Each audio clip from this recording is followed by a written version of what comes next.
ওমর এক পাহাড়ি এলাকায় গিয়ে দেখে একটা পাহাড়ের নিচে একটা জঙ্গল জঙ্গল ভাব, ঘরের পাশে আগুন জ্বলে, আগুন।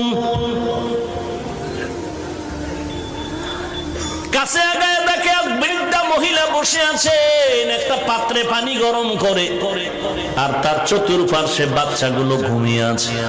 ওমর নজর করে দেখলেন একটা ক্ষুধার্ত বাচ্চা সজাগ হয়ে বলে, আম্মু খানা দাও। মা বলে, খানা রেডি হচ্ছে, অপেক্ষা কর। আবার বাচ্চা কান্না করে করে ঘুমায় গেল। ওমর সালাম দিলেন।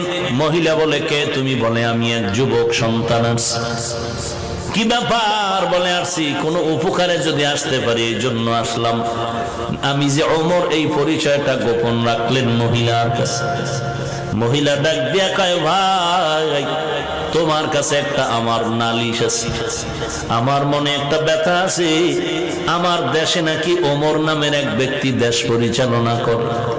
দুনিয়াতে পারি তো পারি, না হয় কিয়ামতের ময়দান আমি আল্লাহর আদালতে বিচার দায়ের করব। ওমর ডাক দিয়া কয়, কেন?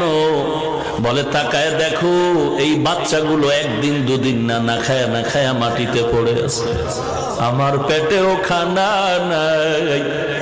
আমি বাচ্চাদের ধোকা দিতেছি এই পাতিলার মধ্যে, এই পাত্রের মধ্যে পানি গরম করি, আর বলি খানা আছে রেডি হবে।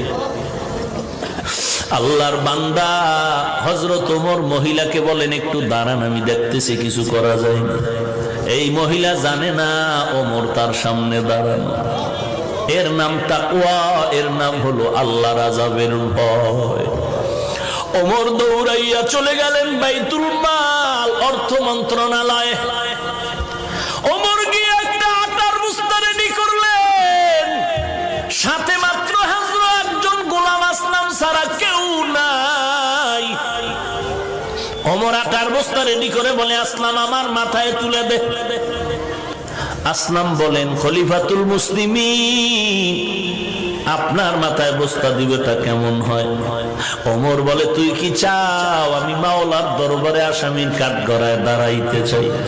না না, চাই না। কত তাড়াতাড়ি আমার দায়িত্ব পালন করার সুযোগ দে।